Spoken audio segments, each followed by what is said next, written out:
Fear negligence as your greatest enemy. An excerpt from Counsels from a Holy Mountain by Elder Ephraim of Arizona. 6. I pray, my child, that you struggle.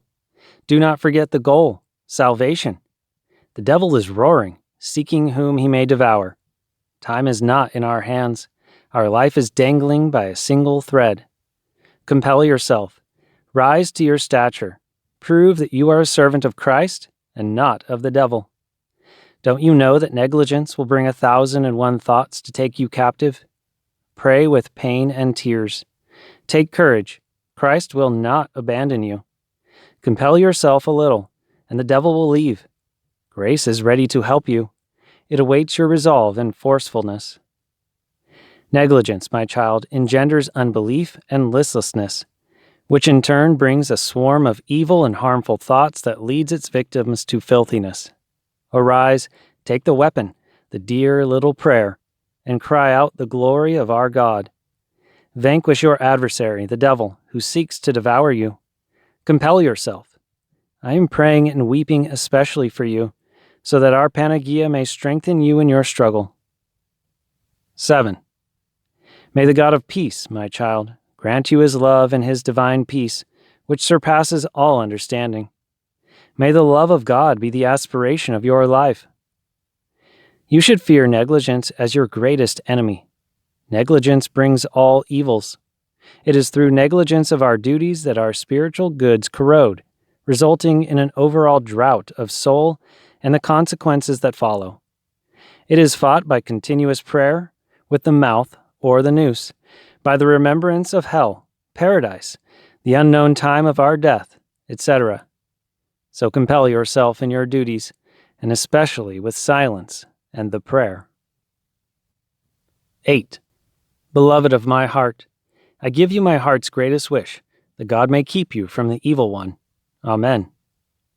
Fight the good fight of your soul. Be aware of where you fall and correct yourself. Strike your negligence with all your might. All evil originates from it. Every time you fall, Satan comes that much closer to you to turn you into his plaything and make a spectacle of you. Awaken from your insensibility. Meditate and reflect on the things above. We shall go on a journey with no return.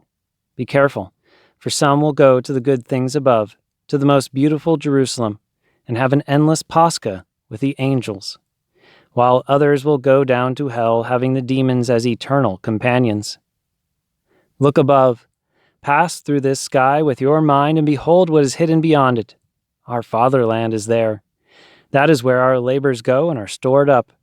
Therefore, do not neglect your duties, reading, prayer rule, vigil, watchfulness, and the prayer. Keep crying and shouting out, Jesus, Master, I, the wretch, am perishing. 9. God does not want those whom he will save, who seek his mercy, to be ignoramuses, unmanly, cowardly, or spiritually untested. It is a matter of divine inheritance stored up for experienced Christians. So he places temptations before us, so that our obedience to his commandments may be demonstrated. His illumination is within us. Knowledge of his will is taught by the Scriptures. Furthermore, our conscience guides us like a compass. All of the above enlighten us in the face of temptations. But when evil prevails over our will, we do not obey his commandments. We were created with free will, and free will cannot be controlled by others. As such, if we feared God, we would not fall into temptation. If we did not love ourselves more than God, we would not tend towards sin. But his goodness did not leave our falls without a rectifying remedy, whereby we return once again, and a victory occurs in spite of our fall. All those who compel themselves to be saved, the Scriptures call righteous, justified by faith. God will not let them fall, for they are struggling properly. He will not let them be tempted beyond their strength when they are making every effort to be patient. But when we are cowardly and lukewarm, when we have a slothful will, this constitutes an occasion for a temptation beyond our strength. Your grumbling is sinful. It is a result of self-love and unmanliness. Have patience in everything. Thank God. Blame your lukewarmness, and not God, who was crucified for you, and consequently must love you. Since he loves you, how can he let you fall into temptation? Seek forgiveness from him, and secure yourself with patience. 10. Beware of indolence in saying the prayer, as well as in guarding your thoughts, not to mention slackness in the struggle of your vigil. Do not be negligent, my children, because negligence is a terrible evil, the mother of all the vile pleasures, the forerunner of hell, and a cause for a terrible captivity. Do not sleep the slumber of negligence, for the devil is awake, and holds a lit torch in his hand, and endeavors to set us on fire. Wake up!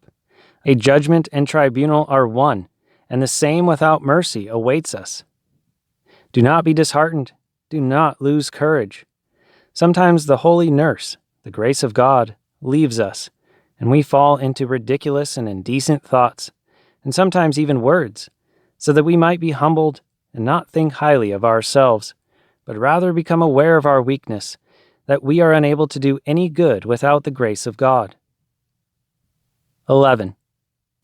Do not fear. Struggle. Arm yourself with courage and bravery. We have Jesus as our general, who leads our army to a glorious victory. By no means lose heart. The evil one incites us to lose heart so that he may disarm us and take us prisoner. Have your hopes in him who said, I will never leave you nor forsake you. He will not let us be tempted beyond our strength.